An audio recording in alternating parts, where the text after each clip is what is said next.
Hello everyone, friends of Barça Hoy. Welcome to this new video where we're going to talk about a footballer who's being heavily linked with Barça for next season. We're talking about Alessandro Bastoni, the 26-year-old centre-back who plays for Inter Milan and is left-footed, a profile that Barça needs.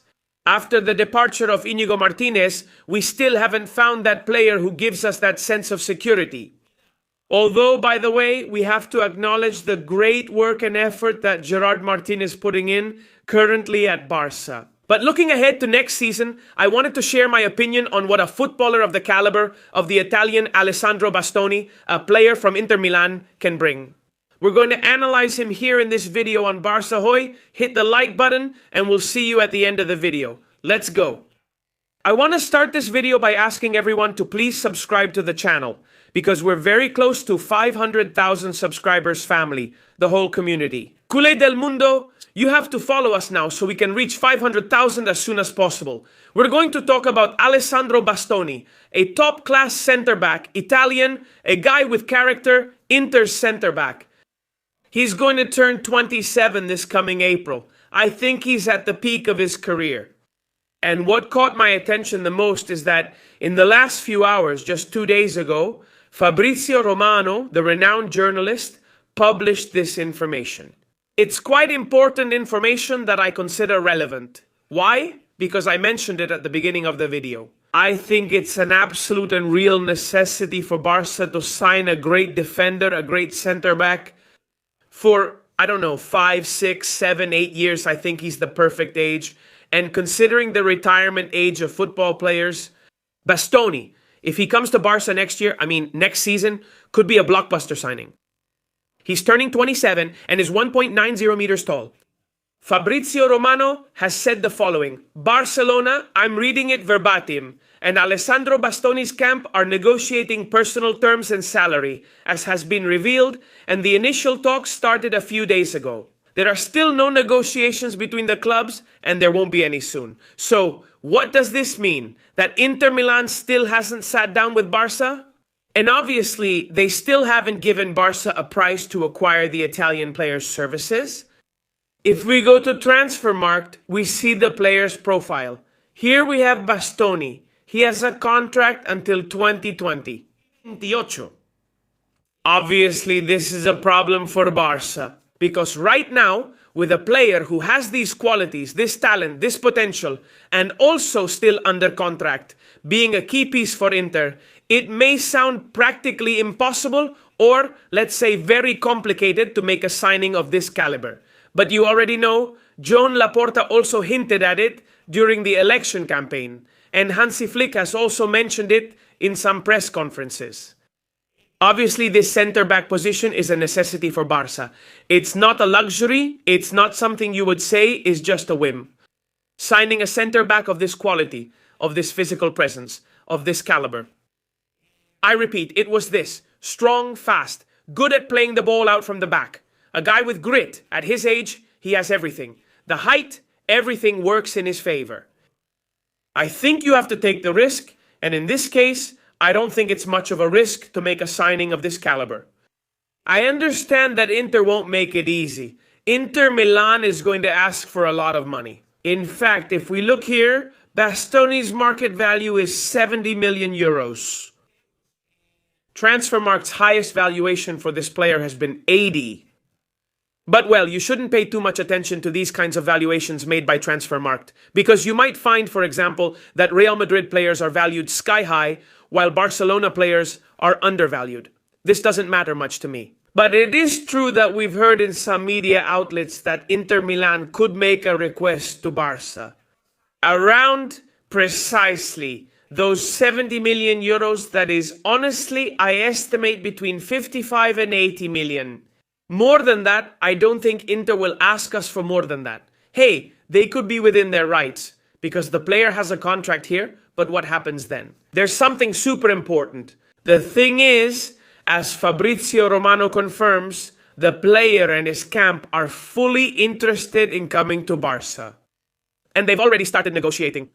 This tips the balance decisively, meaning if the player acknowledges it, if he makes it public through his agent, He wants to leave the club. He wants a change of scenery. This strengthens Barca even more, who want to negotiate and obviously puts them in a much more comfortable position.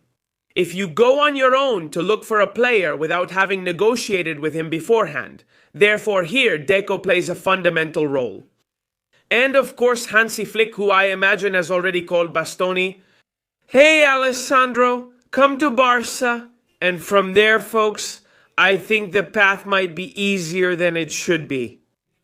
No, because when a real footballer is clear about where he wants to go, I think this brings him much closer to that team, which in this case would be Barca. Therefore, it seems to me that it's a viable operation, that Barca can do it.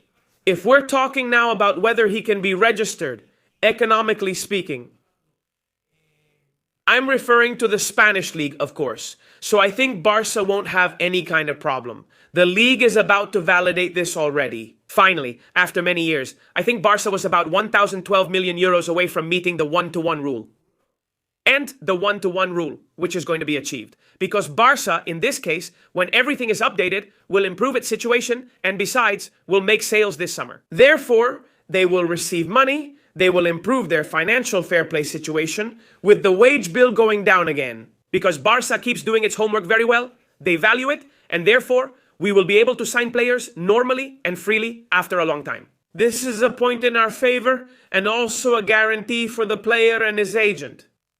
Let's analyze which center-backs Barca has and whether I would keep them or put them on the market. You in the chat, please hit like. I think you haven't done it yet. Do it now, please. Thank you very much. And leave me a comment. What would you do in this regard? Sales have to happen, as I said, among Barca's center-backs. There's Araujo, and for me, he's clearly one to sell, the captain of Barca. I think he has earned everyone's respect, all the affection. But I think, speaking in sporting terms, Araujo doesn't have the level to play for Barca. I mean, I really value his physicality, how he gives his all, but I think he's not suited to playing for this team, at least with the current style of play we have, with Hansi Flick. Me, I would put Araujo on the market. Then you have Pau Barça, untouchable. I'm just mentioning names. I'm not going to dwell on Pau Barça. I think there's no doubt about him. Next is Andrea Christensen, a footballer. Andrea Christensen, who's nowhere to be seen and doesn't look likely to return anytime soon. A lot of injuries. And it's a shame because he's a great football player who can also play in central midfield, right center back, left center back. He can play in several positions. He's very versatile. He arrived on a free transfer, and I doubt Barca can get much money if he leaves. But I think that looking at his injury history, Barca should let Christensen go. At least that's what I think as of today. Then we also have Gerard Martin here, a Gerard Martin who has earned his place at Barca. I think he deserves to be on the squad. He has quality. He has, as I said, that DNA. He's got that Barca spirit to play both centre-back and left-back. I think Gerard Martin has earned his spot on the field for years to come. And finally, Eric Garcia, an Eric Garcia that I really like. He's the star this year for Barca in defense, and he's the player who has played the most minutes as long as he's not injured. Eric Garcia has always been a starter, playing as a pivot, fullback, center-back, a top player. Do the math. Take out Koundé, who's a right back, okay? And you realize you have Eric Garcia, Koundé, yes, and Gerard Martin. Then you have Araujo and Christensen, who for me, I would put up for sale. I mean, Barca with this is competing for the Champions League, fighting for La Liga, and holding their own in Europe. I think they're not center-backs, or rather, they're homegrown center-backs, people who are having a great season.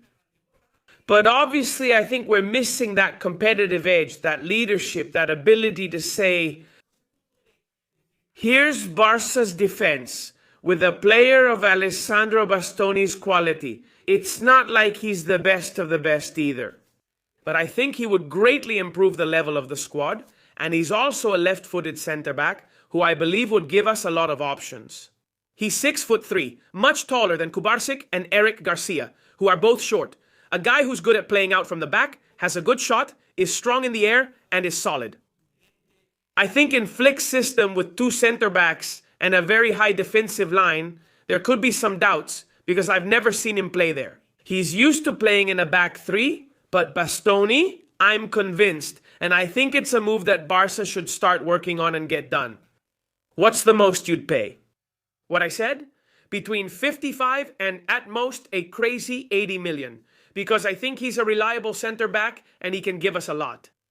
What would you do? Do you like him? Are you convinced? Leave it in the comments and remember to subscribe. We want to reach 500,000 subscribers, so hit the like button, share it with your fellow Culers, and discuss this topic, Bastoni or not. Barca yesterday, today, always.